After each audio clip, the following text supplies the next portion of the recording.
Brassens avait une expression qui revenait souvent dans sa conversation. À tort ou à raison, en matière de précaution oratoire, quoi de plus sage et de plus méritoire?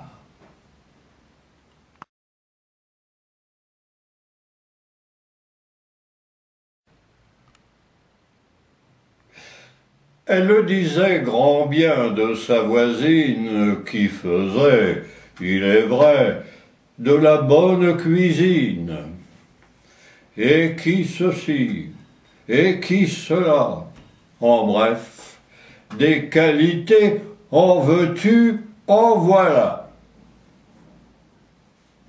Son mari, grand amateur de belles jambes, va ajouter au dithyrambe. Sans compter qu'avec ça, elle est très sympathique, ce qui lui valut un regard oblique.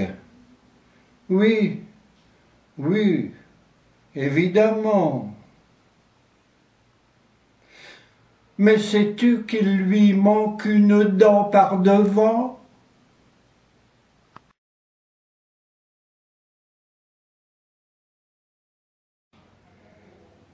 Il ne faut jamais dire jamais, car sait-on jamais? Non. Mais peut-on dire toujours?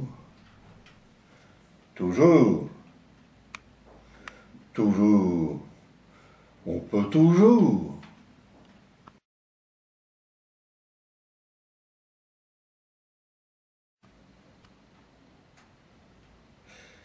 Il était très faucille et elle était un peu marteau. Plutôt que Blanche de Castille, il préférait l'homme au couteau. On peut le dire tout de go, ils étaient tous les deux cocos. Certains trouvent dans Catherine ou Adeline ou Clémentine des syllabes aux sonorités divines. Chez lui, c'était Staline. Il scandait un jour, avec d'autres étudiants, « Staline, pourquoi t'as de la moustache ?» Elle le lança d'un air bravache pour mieux balayer mes enfants.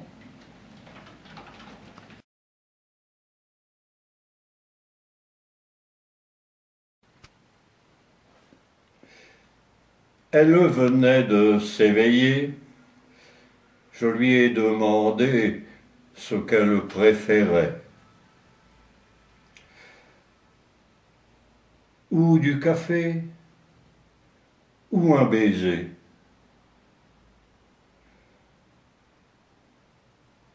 Elle m'a dit, du bout des dents, « Je ne suis pas un S, au diable Buridan,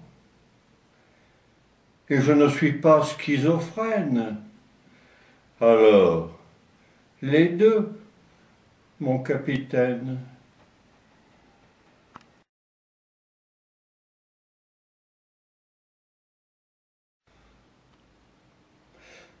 Quand on me dit « Il y a dans tout homme un cochon qui sommeille »,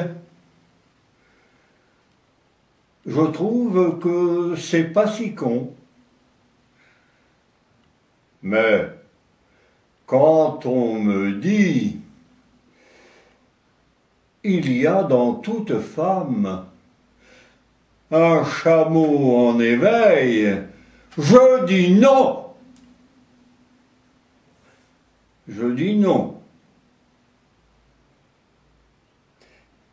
Je dis non.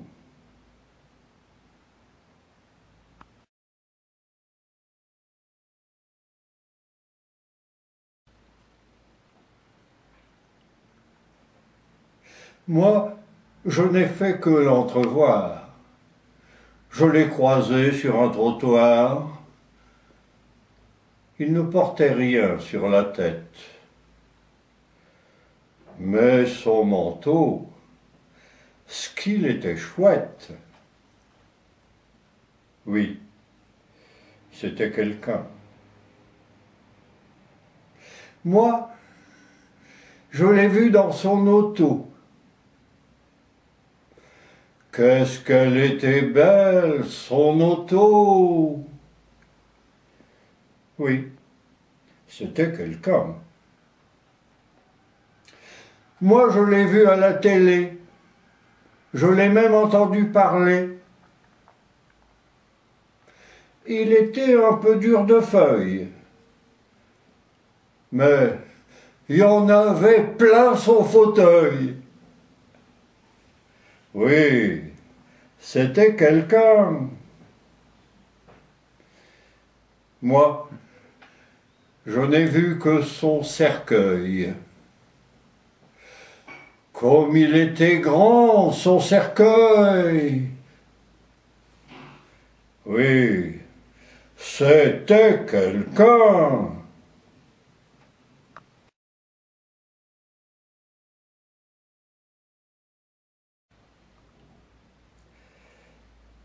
Lors de la fête solennelle qui clôturait l'année scolaire, des enfants de la maternelle donnaient un spectacle en plein air. Il y eut des chants et des danses, et puis le défilé, au cours duquel une Clémence gifla un petit olivier.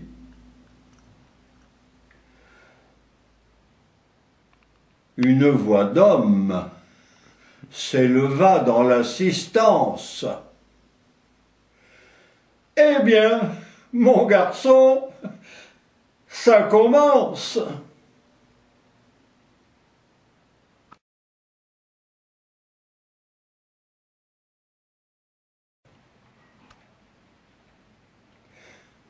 Charles d'Orléans avait laissé sa couronne au vestiaire.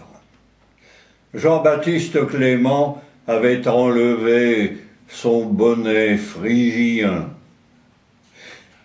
Et ils chantaient tous les deux, la main dans la main, un air du père Hugo, l'artiste qui fut bonapartiste, royaliste et républicain